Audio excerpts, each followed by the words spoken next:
योगः कर्मसु कौशलम्। तो उपस्थित सभी आज भारतीय ज्ञान परंपरा के विषय में चर्चा के लिए उपस्थित सभी विद्वानों को हृदय से प्रणाम, नमस्कार। जैसे आदरणीय हितेश भाई ने कहा कि बहुत शॉर्ट नोटिस में ही हमें यहाँ आना पड़ा।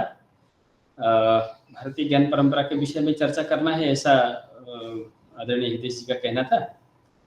और भारतीय ज्ञान परंपरा के विषय में कैसे काम करना, क्या अथवा हमारा जो एक अलग अलग लेवल से है कि एक सेंटर के रूप में स्थापित करना, फिर हिंदू स्टडीज के रूप में अलग विषय BA में चलाना, और कुछ मुख्य धारा में माइनर सब्जेक्ट के रूप में भी IKS को लेना, ये कई सारे विषय हैं। तो कई बार कई मतलब ऐसे रहता है कि कंफ्यूजन कि इसको किस तरह से लेना।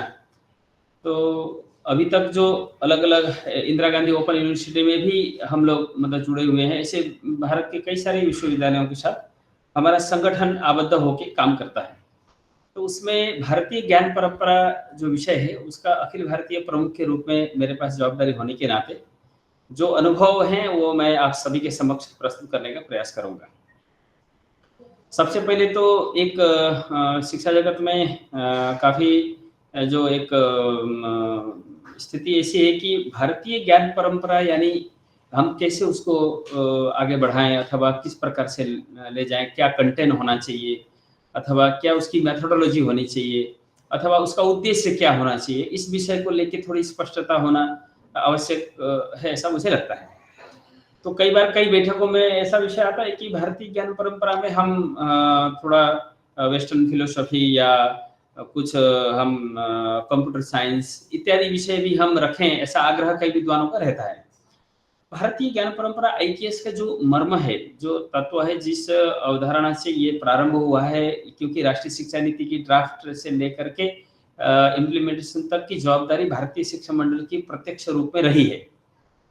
तो ये सारे विषय तो किस तरह से चलाना, तो विद्वानों के अथवा ज्येष्ठ लोगों का जो मार्गदर्शन रहा है, तो ये खास करके हमें ये समझना है कि भारतीय ज्ञान परंपरा में भारत के विषय में लोगों को पता चले, भारत के परंपराओं के विषय में, भारत के एक ज्ञान परंपरा क्या रही है, और जो कि हम कहते हैं कि लगभग 16-18वीं शताब्दी में भी 18वीं शताब्दी तक विश्व में भारत का एक GDP को लेकर के 30 से 40% कंट्रीब्यूशन अकेला भारत का रहा है।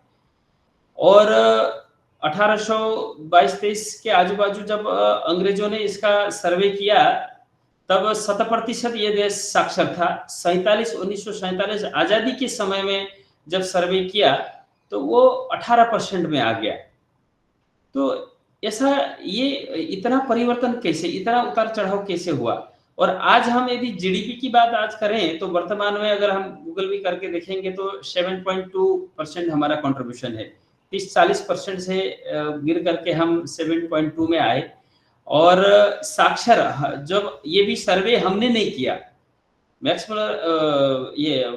मैकॉले ने कराया, लॉर्ड मैकॉले ने भी कराया, और धर्मपाल जी के ब्यूटीफुल ट्री में उसका बहुत विस्तृत रूप में डॉक्यूमेंटेशन है। तो उन्होंने ही सर्वे कराने से ये पता चला कि भारत में 7% साक्षर है। और जब ये पश्चिमी दृष्टि से जो शिक्षा की व्यवस्था यहाँ स्थापित की गई, तब समय में देश में 7 लाख गांव में 7 लाख तो गुरुकुल थे। उस समय गुरुकुल एक शिक्षा का केंद्र यानी गुरुकुल ही तब चलते थे। तो गुरुकुल आज देखेंगे तो 7 लाख तो ठीक है, आज तो भी 10,000 की संख्या में आज गुरुकुल बचे हैं भारत में, 10,000 संख्या गुरुकुल के सर्वे। तो ये सारा विषय जब ध्यान में आया कि जब हम 7% साक्षर थे शिक्षा क्षेत्र में अथवा रोजगारी के हिसाब से कोई बेरोजगार नहीं था, ये उनका ही सर्वे, ये भी ऐसा नहीं कि हमने लिख दिया है। तो आज हम इस स्थिति में पहुंचे क्यों? तो हमने हमारी परंपरा, हमारी व्यवस्था, हमारे ज्ञान परंपरा को कहीं ना कहीं उस समय षड्यंत्र के पूर्वक उसको पीछे धकेला गया अथवा उसको समाप्त करने का प्रयास किया गया। तो वैसी शिक्षा व्यवस्था फिर से स्थापित हो जिससे हम एक GDP या एक साक्षरता हर एक विकास के दृष्टि से भी हम विश्व को कुछ दे सके। ये नहीं कि केवल भारत के लिए। हमने कभी ये नहीं कहा है कि सर्वे भवन्तु सुखिनः में सर्वे भवन्तु भारतीयाः सुखिनः या सर्वे हिंदू सुखिनः भवन्तु, ऐसा नहीं कहा। हमने सर्वे भवन्तु सुखिनः, सर्वे सन्तु निरामया, ये हमारा चिंतन है।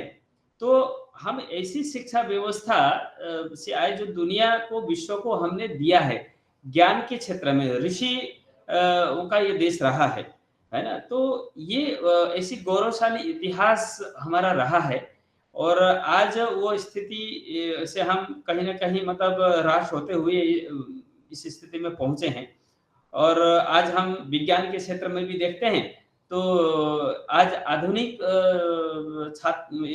शिक्षा में पढ़ने वाले छात्रों को, शिक्षार्थियों को एक माइंडसेट है कि विकास यानी पश्चिम से ही आया, तो पश्चिमी शिक्षा होने से ही विकास हो सकता है।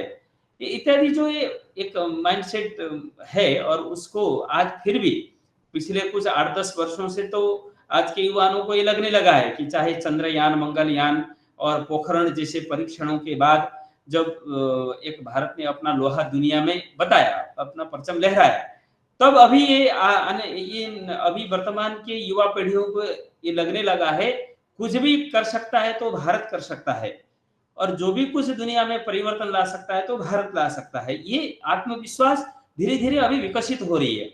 इसलिए ये सही समय है कि हम हमारी ज्ञान परंपराओं को लेकर के, चाहे हम टेक्नोलॉजी विभाग में हो, मैथमेटिक्स में, साइंस में, फिलॉसफी में, हर क्षेत्र में आज आईक्यूएस को हर विषय में, हर फैकल्टी में, हर डिपार्टमेंट में एक सब्जेक्ट, माइनर, मेजर, अलग-अलग स्ट्रक्चर है उसके रूप में लागू किया जाए। ये आग्रह राष्ट्रीय शिक्षा नीति का भी है, भारत सरकार का भी है।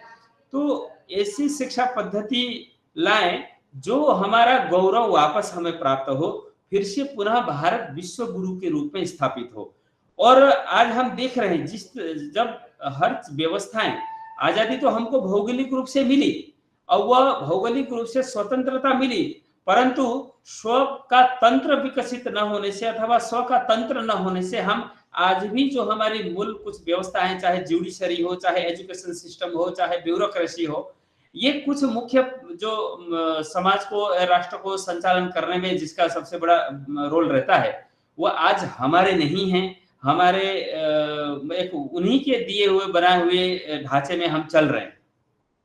तो वास्तविक स्वतंत्रता तभी मानी जाएगी जब हम अपने स्व के तंत्र को जब विकसित कर पाएंगे।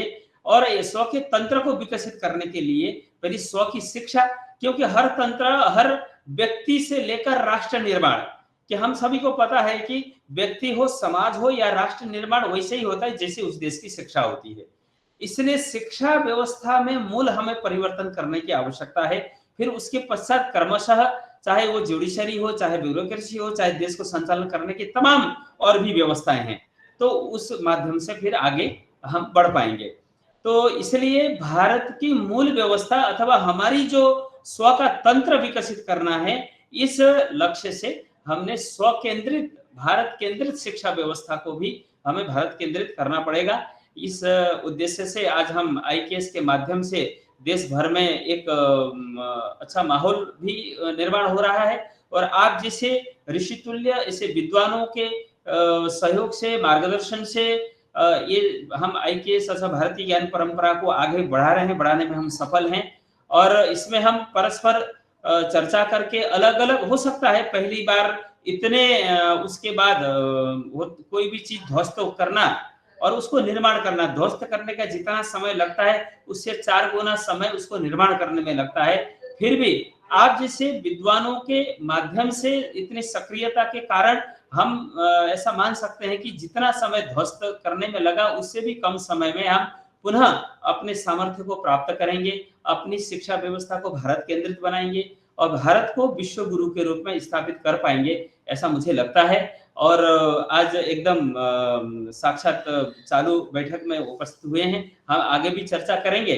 और इतना मुझे कि लगता है कि भारतीय ज्ञान परंपरा को लेकर के कोई भी हमें इसमें मतलब समझौता किए बिना और आग्रह पूर्वक छात्रों के साथ भी, एक्सपर्ट्स के साथ भी हमें चर्चा करके उसको किसी भी तरह, क्योंकि सरकारें तो पॉलिसी बनाती हैं, पॉलिसी सरकार के बनाने मात्र से तो होगा नहीं, जब तक शिक्षक की आचार्यों की मानसिकता तैयार नहीं होगी और फिर उसके बाद समाज की मानसिकता नहीं होगी, तब तक हम इसको पूर्ण रूप से लागू नहीं कर पाएंगे। इसलिए हम सभी का ये भी एक प्रयास होना चाहिए कि शिक्षा क्षेत्र से जुड़े हुए मुख्य 4 स्तंभ शिक्षार्थी, उनके अभिभावक यानी पेरेंट्स, शिक्षक और मैनेजमेंट, चाहे विश्वविद्यालय यूनिवर्सिटी में वो प्रबंधन तंत्र हो या प्राइवेट संस्थानों के जो मैनेजमेंट हैं, ट्रस्टीज हैं, इन सब का ये 4 स्तंभों को कैसे कोऑर्डिनेट करके उनको कैसे एक सूत्र में जोड़ करके इस विषय को हम ठीक से लागू करें, इसी प्रयास में आप सभी जैसे विद्वानों का एक प्रयास रहेगा तो हम निश्चित रूप से सफल होंगे। इतना कह के मैं अभी अपना विषय समाप्त करता हूँ। धन्यवाद। भारत माता की जय। वंदे मातरम।